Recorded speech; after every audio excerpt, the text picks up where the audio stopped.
Mark Coreth is a wildlife sculptor whose work is eagerly sought out by international collectors. You know, you really want to buy one of them. It's vital his new exhibition sells well if he's to get the chance to fulfill a lifelong dream. Could you send me on the way to it? Few of these people know the lengths Mark will go to achieve the sense of vitality he gives his sculpture. He works by tracking animals in the wild and modelling them in their own environment. After the exhibition's success, he can now make plans to go high up in the Himalayas to try and find the almost legendary snow leopard. He's invited me to go with him to Ladakh in India to make this film. We can fly into Delhi and then whip up to Leh, which is here, in the Ladakh mountain ranges. He tells me our best chance is during the mating season, when the cats are less cautious. Unfortunately, that's midwinter. Come from -7, that's not enough. -18 is probably more like it. Forest leopard. Snow leopard, here we go. Cats inhabit the highest and most remote regions of the West Himalaya. They're solitary creatures with long bushy tails. Although they're protected, villagers still occasionally kill them when they attempt to prey on the domestic animals. This is a must. Okay. What Mark didn't read me was the bit in the guidebook that says, to go to Ladakh in winter, you have to be slightly mad or seriously tough. I began to suspect he was both, as we dropped down over the Himalayas to this ancient Buddhist kingdom. We were lucky to get in. Yeah, I think we were. Apparently, they don't fly in this weather. If it stays like this, we could be here for years. Great. We were waiting to meet Rinchen Wangchuk, the local representative of the Snow Leopard Conservancy, who had invited us to join a field trip. What I want to do as a sculptor is to become the animal. I want to learn how it moves, why it moves, its terrain, its prey species, why it's living up in this bleak, inhospitable part of the world. And only if you do that can you really get into the heart of that sculpture. It will require a lot of luck Yeah. to see one. Yeah. So we'll spend the next couple of weeks trying to track it. Try and track it. And let's hope and let's say our prayers.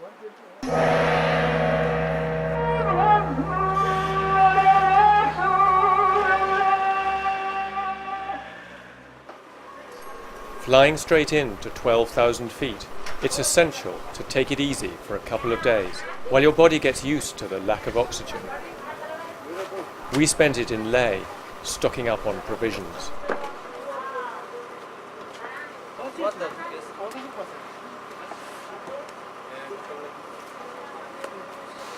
Is there a special prayer flag for finding a leopard? Delicious. Apricot kernel. Our next stop was to meet Dr. Rodney Jackson, who's been studying snow leopards for over 30 years. What I have here is a map showing the potential distribution of snow leopards across the 12 countries in that occur. Sort of Himalayas to the south, up through the Central Asian republics and Tinshan Mountains. What I will do now is overlay over this a view of the Earth at night from a satellite. And so it's changing obviously the color to blue, night. You can see where there are no lights, i.e. no people. There could be snow leopards. While we're getting our acclimatization right, we thought we'd take in a little bit of the colour, because this part of the Himalaya, Ladakh, is just staggeringly beautiful. There's so much to see. The Tisili monastery, a working monastery, and here we've got the wonderful zoos. I just love a zoo. You look in old kitchen? I'd love to look in an old kitchen. Yes. I'd like to look in an old kitchen. What a good idea. But anyway, I'm going to come here to create bronze snow leopards. Snow leopards? Yes. Snow leopards garot kagachul. Have you seen snow leopard? Maybe in Changtang, snow leopard is not here. We can confirm from travel agents. We decided to ignore that piece of advice. But then we heard a rumour that a leopard had recently killed livestock in a nearby village. But so Mr. Nobu not here? No. No. Okay. Well, that's sad. I gather you have snow leopard come here and they come and kill your Cow? your cows, and 3 recently. Yes. You see them? Snow leopard? Yeah. No. So they're very quiet at night. They come. Yes. Yeah. I see in photo. In photo. Okay. It was time to invoke higher powers. We'd heard of an oracle who could cure illness and predict the future. Perhaps she could tell us where to go to find a leopard. Little spooky.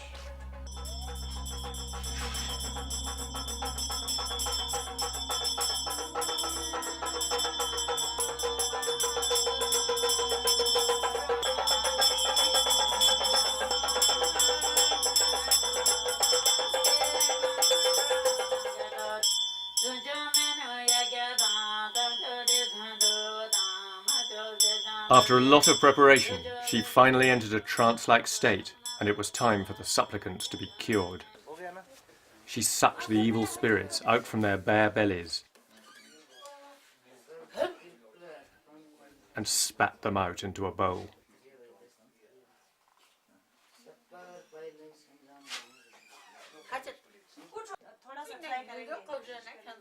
Then it was Mark's turn. He asked where we should go to see a snow leopard.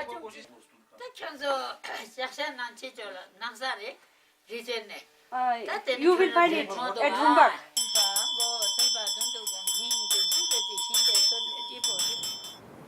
Rinchen told us the village of Rumbak was only a few hours from our base camp in the mountains, so the omens looked good.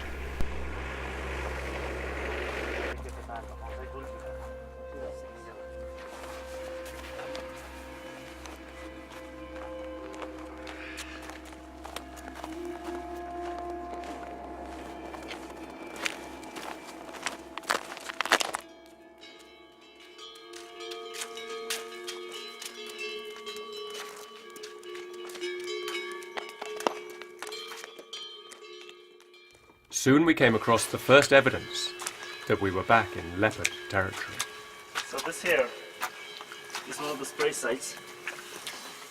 You can see on the, it's like a relic spray sites where they, we've been spraying for over the years.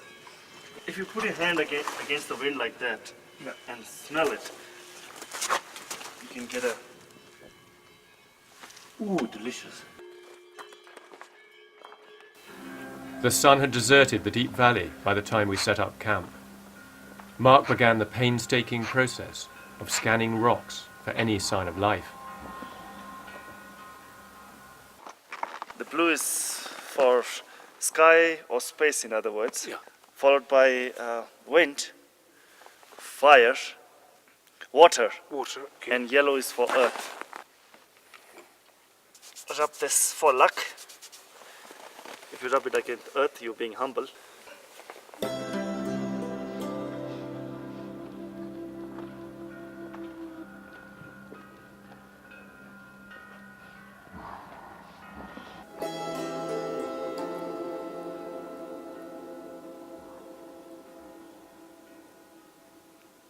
It's like looking for a needle in a haystack, except a snow leopard's camouflage is rather better. Finally, after several hours at the telescope, there was movement. I found blue sheep way on the far right. Vincent, look, blue sheep. Blue sheep are neither blue nor really sheep. They're caprids, a sort of mixture of sheep and goat. Blue sheep are the snow leopard's natural prey. And the snow leopard may well be just quietly stalking him. He could be anywhere up there. Can't resist the temptation to start modelling blue sheep. Rinchen is very kindly keeping his eyes open for the pussycat. It's all too exciting. This is just sculpting at its very bestest and rawest.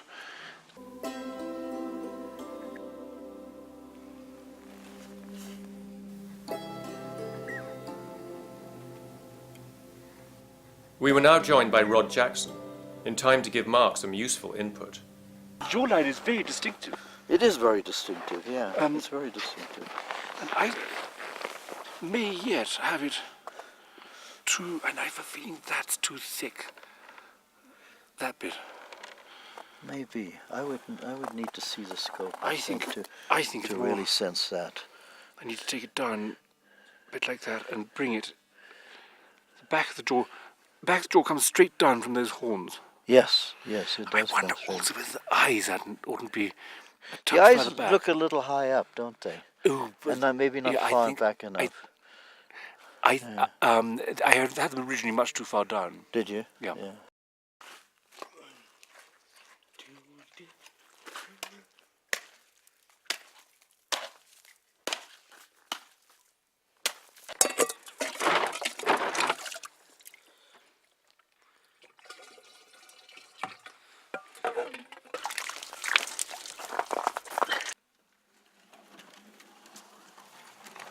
My soap has gone completely and utterly solid. Golly, it's chilly. The next day, spurred on by our seeing the blue sheep, Mark started to prepare an armature for a leopard, just in case. His optimism seemed justified when a muleman brought news that there were tracks just below our camp.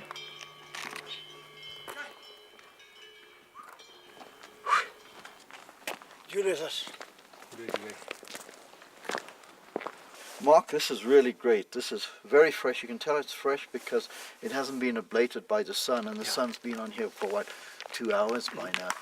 And the fact that we just heard some rocks up there makes me really, it's either snow, the sun melting the snow, or the cat has tripped some rocks loose. So I really think you guys should look up here and just scan all these rocks, all these ledges very closely. Start high and work down.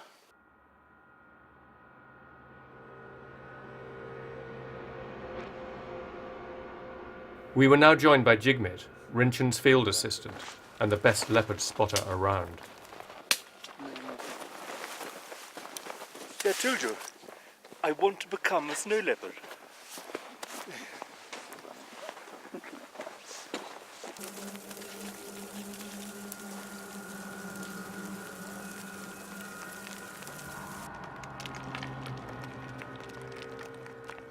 Mark and Jigmit followed the tracks high above camp and down again before they found the first scrape. So this is the scrape, you know. So this is the scrape, and there's a urine also. And if you smell, it's very strong. Yeah, you smell it? Oh, great, that's strong. Yeah. So quite fresh. Yeah. There is a cat in our area, and with a little bit of luck we'll see it. The elusive cat. We're actually going to put up a hide if you follow my stick.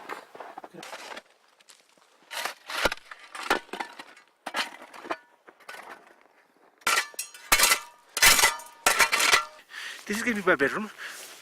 Around the corner there we're going to have a hide, so we can watch the leopard coming up or down the valley there.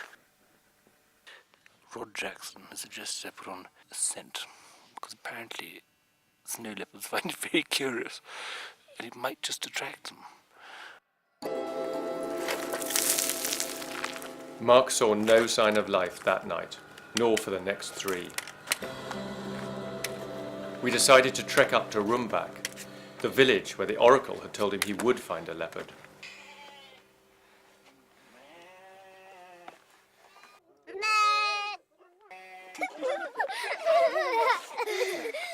The villagers soon got over their surprise at seeing foreigners in midwinter and invited us in for tea. And when Mark explained his mission, they showed him their tradition of modelling animals with dough from the kitchen to celebrate the new year. In England, I'm a sculptor, but I wanted to show you how I work.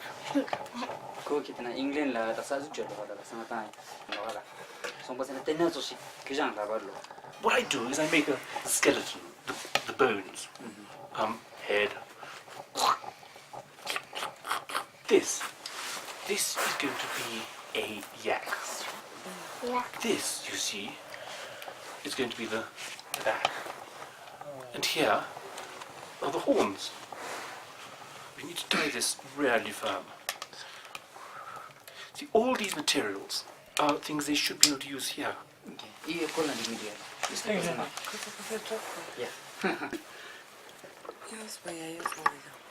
And then all this lovely hair can come down here. Well, it's a very different material from plasticine. Now, what I wonder is if we couldn't do this. The question now was whether any of them would have a go themselves. At last, one more confident girl volunteered. Should we do a person? Okay, let's do a person, you.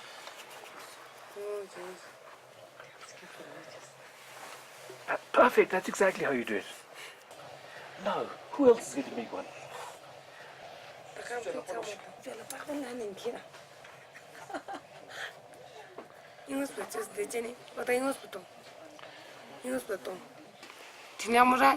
A bird. So what do you want to make? Sea ticket. Sea etiquette. Cat. A cat. Your finger.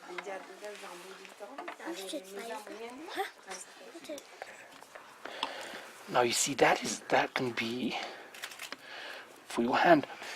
This is what's called a skeleton.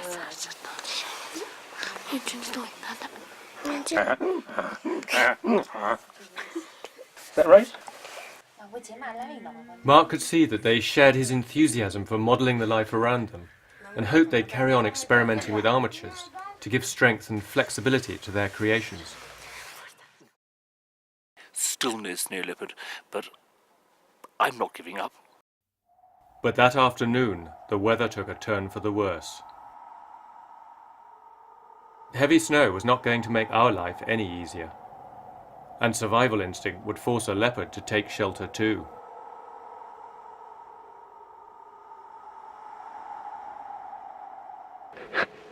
This is very dramatic, but absolutely miserably cold. Rather nice blue sheep down now.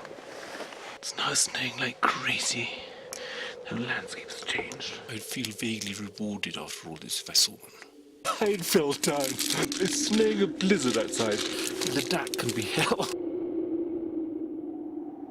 Next morning, the mission seemed doomed, as Mark was woken by the collapse of his tent and the hide was unusable. As he trudged back down to camp, he was met by more bad news. I had slipped on my way down in the dark and injured my back. Rod and Rinchin had been forced to return to Leh. So, after warming up in the cook tent, Mark decided on one last trek with Jigmit. They could at least get higher without me and the camera equipment, while I stayed in contact by radio.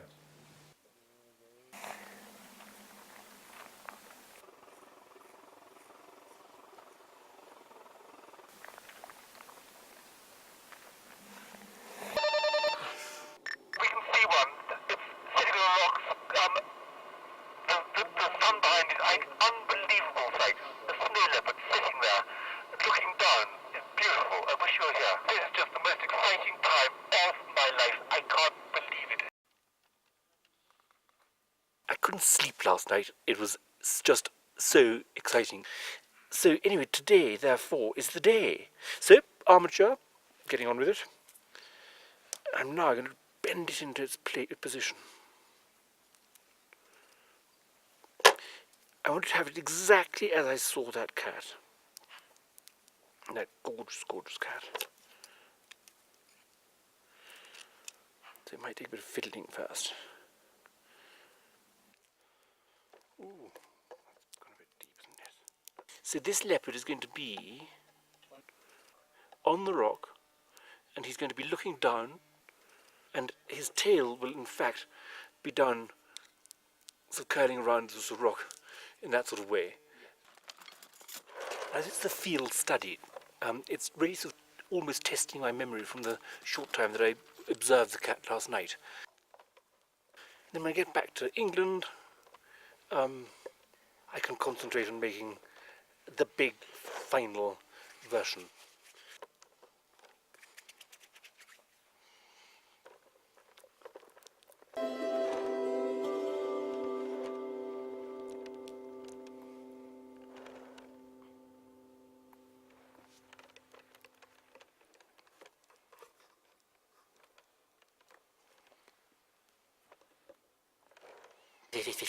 Very cold sculptor. The plastine's getting really hard.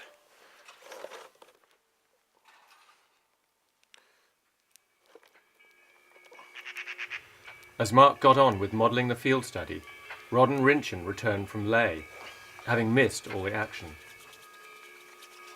There sat this cat. Oh, wonderful. And it was silhouetted, and it was looking down, and it was saying that it is complete boss of the whole of the Himalaya. People could say, well, it was so far away, what good is that to you sculpturally? And the answer comes from the cat. It just showed me its spirit. It was just there. It sat there, and then I was watching it. I turned around to say something quick to Jigmeat. Back to the scope, gone. This is the essence of a cat. That's the absolute essence. And so, come and see the cat. Okay, great. We will. Absolutely. Exactly how it's at. It was just looking down. I've got to put more back here. Oh, that's better. That's much better. Yes, that's much more to the point. Well, we're so happy. Yeah, we really are. Absolutely. Well, are you happier than me? Yeah, I am. I'm happy. I also think it's a message to the spirits that showed it. I think going to Rumbach, working with the kids is all part of getting that cat out there.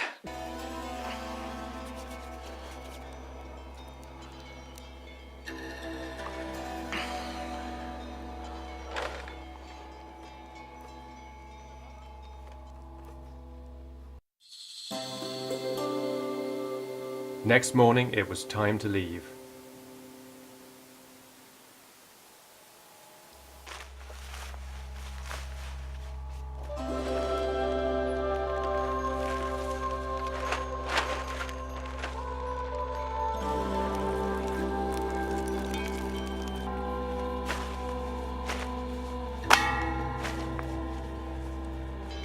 We set off on the long trek down the valley with a sense of sadness at leaving such a special place.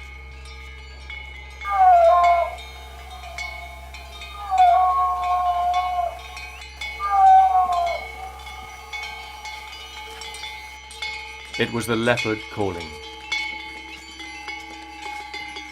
We wanted to believe the mournful cry meant our cat was sorry to see us go, but perhaps with us out of the way, it was a sign that the mating season had finally begun.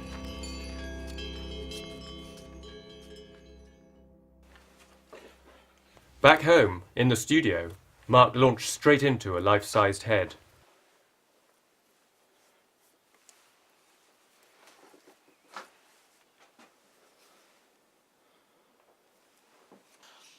This is the pose I was trying to get. Yeah, I think that's more or less as I remember him.